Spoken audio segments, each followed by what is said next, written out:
Hi friends, Divya ज्ञान channel में आपका हार्दिक स्वागत है और मैं हूं पंकज राय।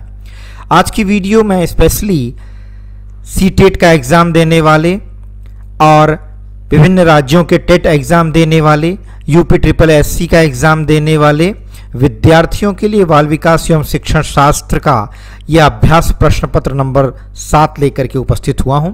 इस प्रश्न पत्र में कुल 30 प्रश्न हैं। चलिए आइए देखते हैं, इन प्रश्नों का अभ्यास करते हैं।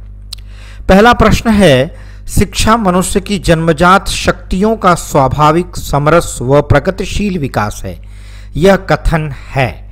यह कथन प्लेटो, रूसो, अरस्तु या पेस्टोलॉजी किसका है? तो सही उत्तर है ऑप्शन डी, यह कथन पेस्टोलॉजी का है। दूसरा प्रश्न देखते हैं, मानव अभिवृद्धि से तात्पर्य है। मानव अभिवृद्धि से तात्पर्य होता है मित्रों, ऑप्शन ए सही है, मानव शरीर का आकार, भार व कार्य शक्तियों में वृद्धि। आइए तीसरा प्रश्न देखते हैं, मानव की अभिवृद्धि एक निश्चित आयु तक होती है। यह मानी जाती है।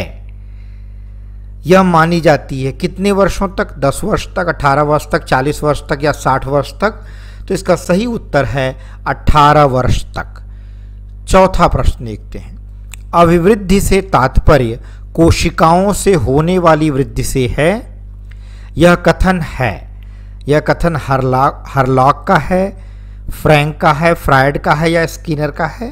तो इसका सही उत्तर है, यह कथन फ्रैंक का है, ऑप्शन बी सही है। प्रश्न संख्या 5 पर चलते हैं, मानव विकास को प्रभावित करने वाले मुख्य कारक हैं।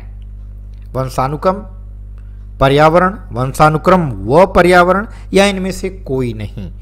पांचवें का ऑप्शन सी सही है, मानव विकास को प्रभावित करने वाले मुख्य कारक वंशानुक्रम और पर्यावरण दोनों हैं, ऑप्शन सी सही है। छठवें प्रश्न को देखते हैं, शिक्षा की दृष्टि से मानव विकास का निम्न पक्ष सबसे अधिक महत्वपूर्ण है। कौन सा?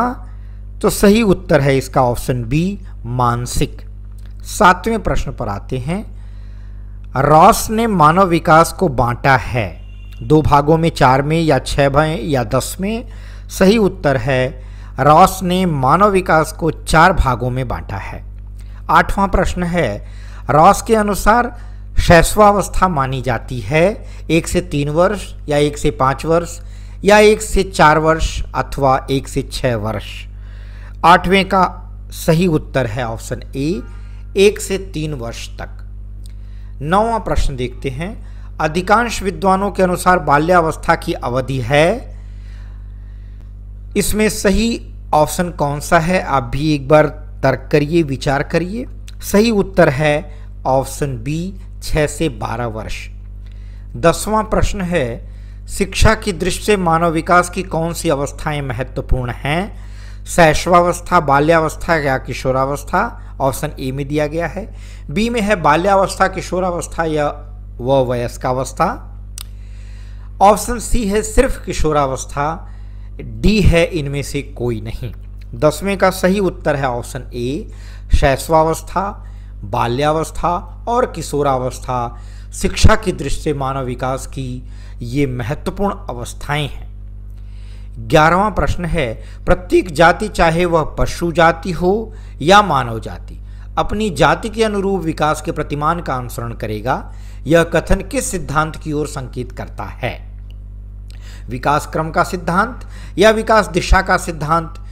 सी है निरंतर विकास का सिद्धांत या डी है समान प्रतिमान का सिद्धांत?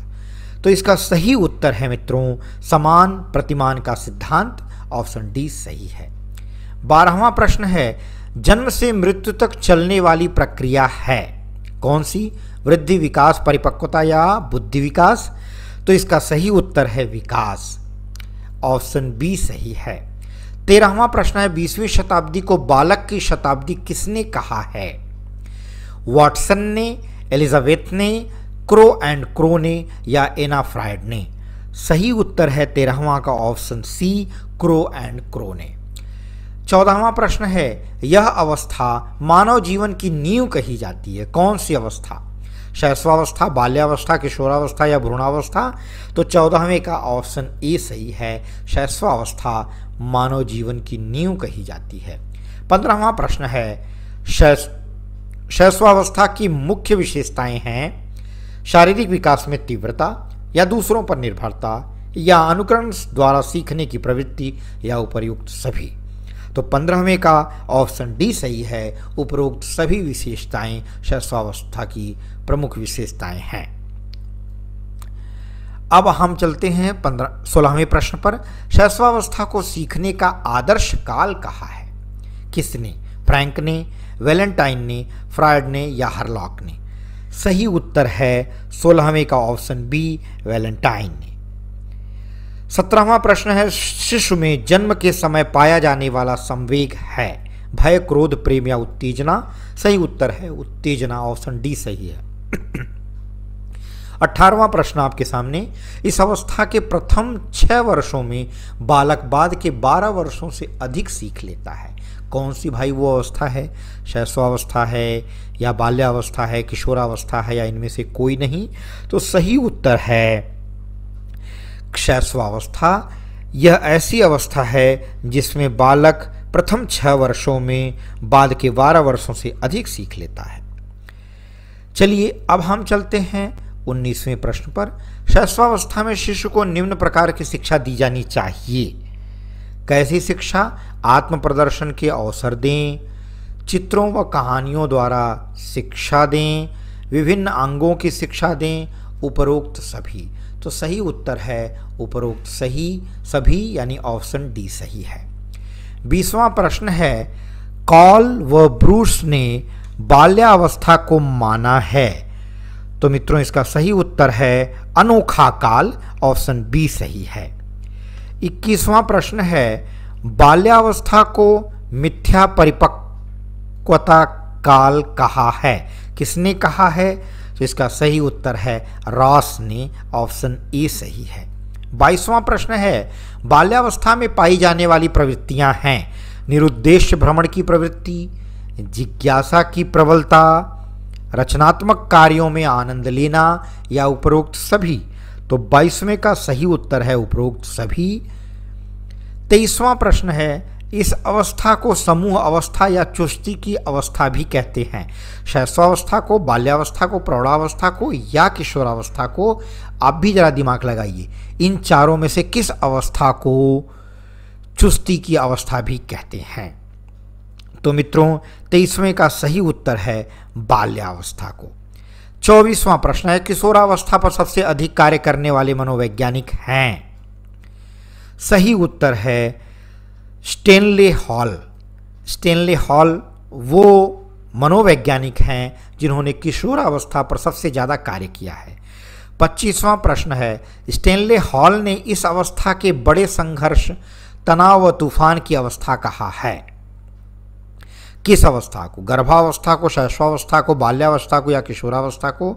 25वें का ऑप्शन डी सही है, किशोरावस्था को। और अभी ऊपर मैंने डिस्कस किया कि स्टेनले हॉल वे मनोवैज्ञानिक हैं जिन्होंने किशोरावस्था पर सबसे ज़्यादा कार्य किया था। तो जाहिर सी बात है उन्होंने किशोरावस्था के बारे में ही यह बात कही है कि किशोरावस्था वो अवस्था है जिसमें बड़े संघर्ष, तनाव व तूफान की अवस्था, इस अवस्था को कहा जाता है। 26वां प्रश्न है, किशोरावस्था कठिन काल कहा जाता है क्योंकि? ऑप्शन ए है शारीरिक विकास में तीव्रता के कारण इसको कहा जाता है, बी है मूल्यों, आदर्शों व संवेगों में संघर्ष के कारण कहा जाता है, आवेगों व संवेगों में परिवर्तन के कारण कहा जाता है या उपरोक्त सभी। तो 26वें का ऑप्शन डी सही है, उपरोक्त सभी, यानी ऊपर के ABC में जो कारण बताए गए हैं वे सारे कारण आते हैं इसके अंतर्गत। तो ऑप्शन डी सही है। 27वां प्रश्न है, किशोरावस्था की मुख्य विशेषताएं हैं काम शक्ति की परिपक्वता, स्वतंत्रता व विद्रोह की भावना, जीवन दर्शन का निर्माण या उपरोक्त सभी। 27वें का ऑप्शन डी सही है, उपरोक्त सभी। 28वां प्रश्न है मित्रों, किशोरावस्था के विकास के सिद्धांत हैं उपरोक्त दोनों। सी ऑप्शन सही है, यानी कि कौन कौन सी से सिद्धांत हैं किशोरावस्था के विकास के? त्वरित विकास का सिद्धांत ऑप्शन ए और क्रमशः विकास का सिद्धांत ऑप्शन बी में। ये दोनों ऑप्शन जो हैं मिला करके आएंगे तो इसके लिए ऑप्शन सी सही है। 29वां प्रश्न है, बुद्धि का अधिकतम विकास हुआ माना जाता है? बाल्यावस्था में, किशोरावस्था में, शैशवावस्था में या जन्म से ही? 29वें का ऑप्शन बी सही है, किशोरावस्था में बुद्धि का अधिकतम विकास हुआ माना जाता है।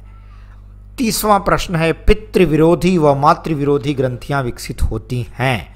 शैशवावस्था में, बाल्यावस्था में, किशोरावस्था में या कभी नहीं? तो सही उत्तर है शैशवावस्था में, ऑप्शन ए सही है। तो मित्रों, मैं समझता हूँ ये 30 प्रश्नों की श्रृंखला आपको बहुत पसंद आई होगी। आपको बहुत कम समय में एक अच्छा रिवीजन मिल रहा है। आपने जो बाल विकास और शिक्षा शास्त्र तैयार किया है, उसके लिए मैं क्रमिक एक पुनरावर्तन, एक रिवीजन, एक प्रैक्टिस सीट कंटिन्यूसली देता जा रहा हूं। ये आज की 7वीं प्रैक्टिस सीट थी। आगे भी मैं ऐसी ही प्रैक्टिस शीट तैयार करके आपको देता रहूँगा। मुझे उम्मीद है आप इसे ज़्यादा से ज़्यादा पसंद करेंगे, अपने दोस्तों, मित्रों, सगे संबंधियों तक इसे पहुंचाएंगे, शेयर करेंगे। अगर आप नए व्यूअर हैं तो चैनल को सब्सक्राइब कर लीजिए, प्लस बेल आइकन दबा लीजिए ताकि आपको नए अपडेट्स मिलते रहें। मैं उम्मीद करता हूं कि आपका प्रेम, आपका स्नेह, आपका लगाव, आपका सहयोग मुझे ऐसे ही मिलता रहेगा। तो मित्रों, अगली वीडियो में मैं एक नए विषय के साथ मैं आपसे फिर रूबरू होऊंगा। तब तक के लिए बहुत बहुत धन्यवाद।